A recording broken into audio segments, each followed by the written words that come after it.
Hey guys, Ben with Snarky Sayings. Today I was going to show you guys how to assemble our large ruin. These are our large ruins. It's actually a three-story MDF laser cut ruin. That's good for 28 millimeter miniatures. This one is the large ones are about 8.5 at the shortest side, and then they are about 10 1/4 on the longest side, and then they're about 11 1/4 tall. Like I said, they are 3 stories, so multiple windows, doors. So I'll go ahead and show you how to assemble one of these today.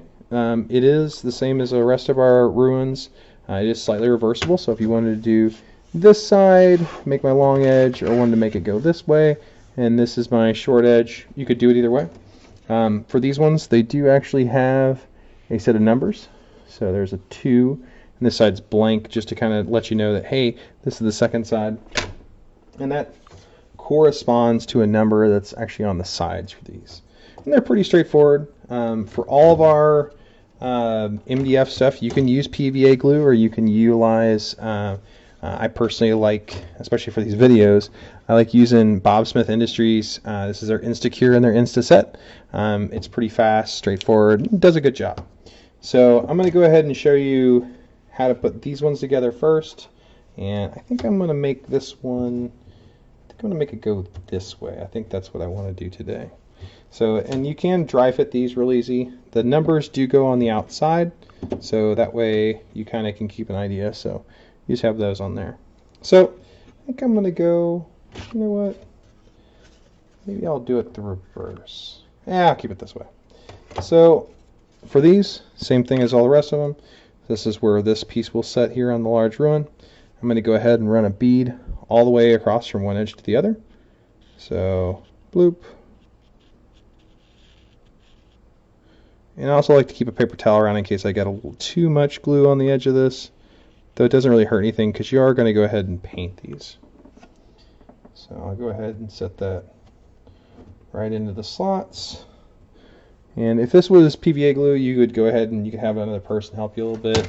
In my case, because I'm using Instaset, I can actually just go ahead and hit it with a little bit of Instaset, and it'll go ahead and keep that already set up and nice and straight.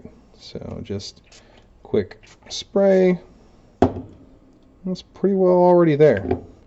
I hold on to it for just a few seconds just to double check and make sure.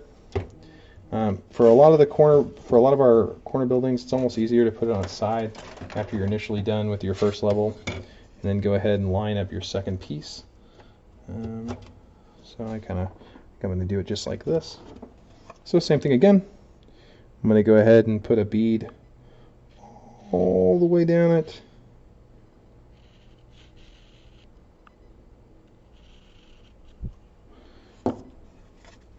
Just set that right into the slot.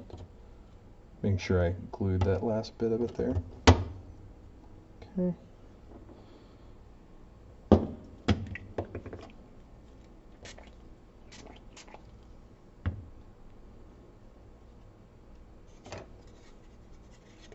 You notice this one also has, it'll say on all of them is where this goes in relation. That also corresponds to the outside of the building. So I'm going to go ahead and put this one here. So just the same. You can glue the top and the bottom of these. So you could glue here. It doesn't really matter too much on these. The hold's still pretty good either way. In my case, I'm just going to go ahead and glue it with that.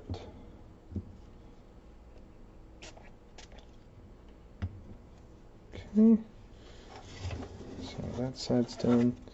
Now I'm going to go ahead and I'll glue this here, and then we'll lock them into place. One thing is to go ahead and put a bead along the bottom, just to go ahead and give it a little more bond.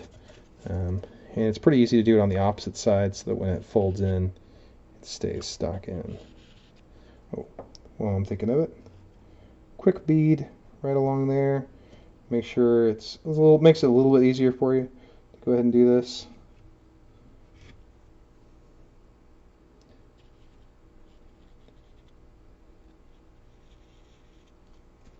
So that'll be right there. And then I'm going to add a quick bead for my overlap.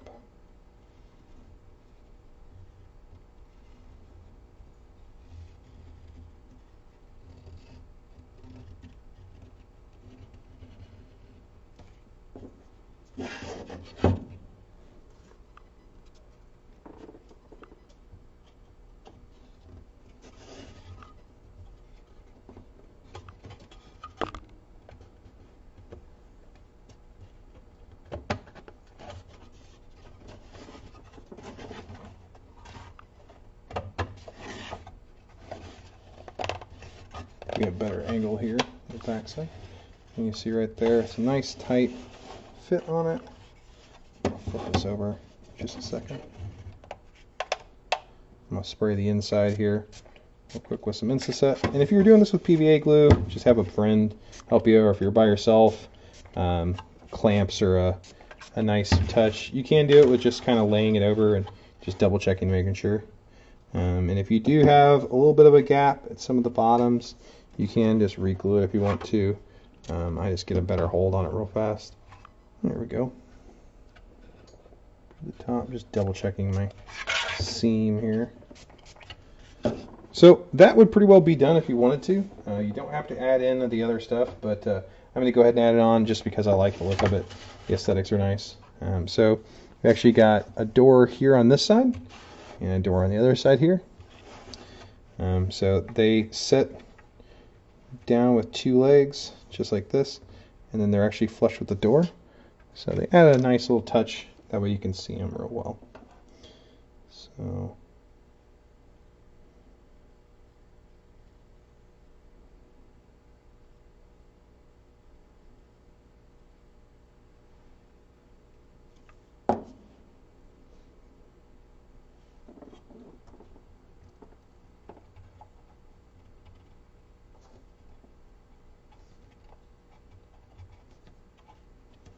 just like that, same thing again. A little Instaset for me to the charm.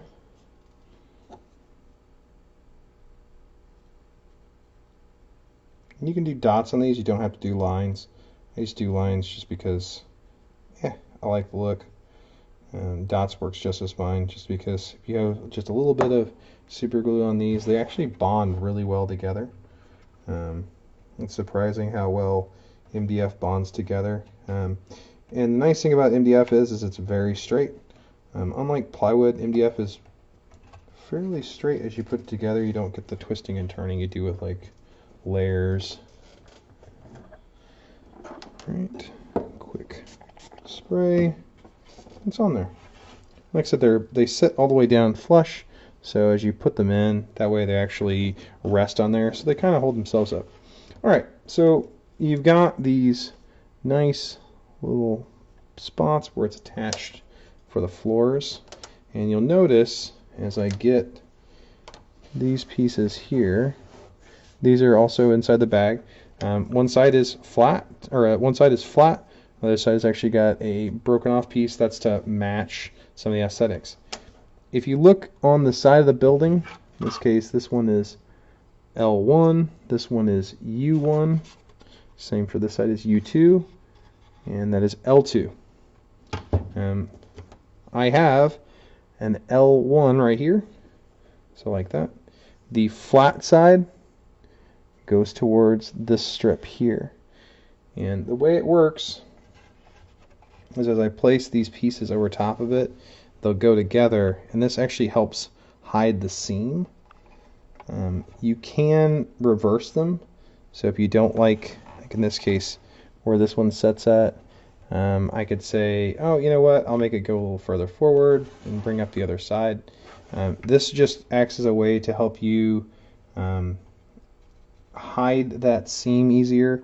I kind of like the overlap here, but it's up to you. Also, flipping it over hides this so that whenever you're painting it, you don't have to worry about seeing it. So I'm going to go ahead and add a quick bead of glue.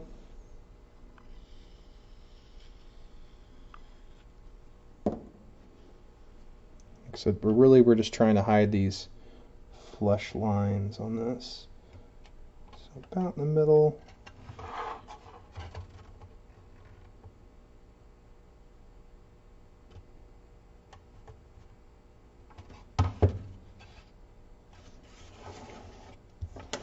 And then, like I said, our L2 piece, same thing again.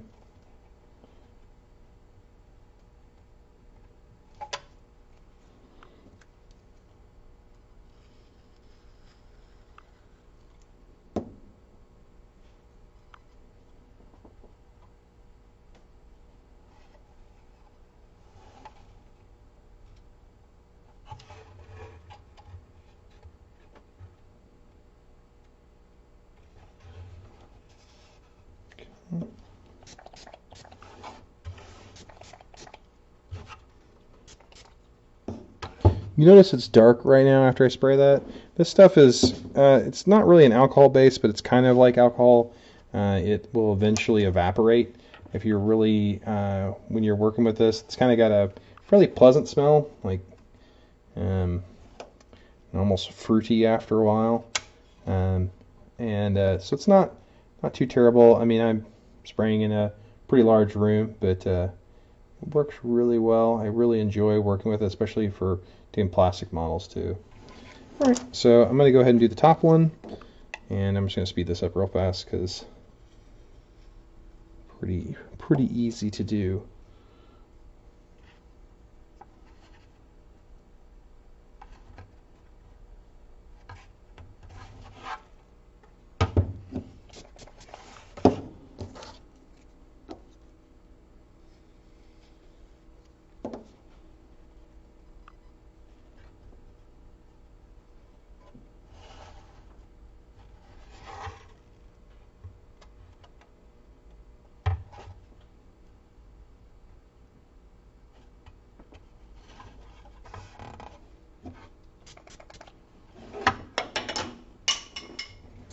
And there you go, guys.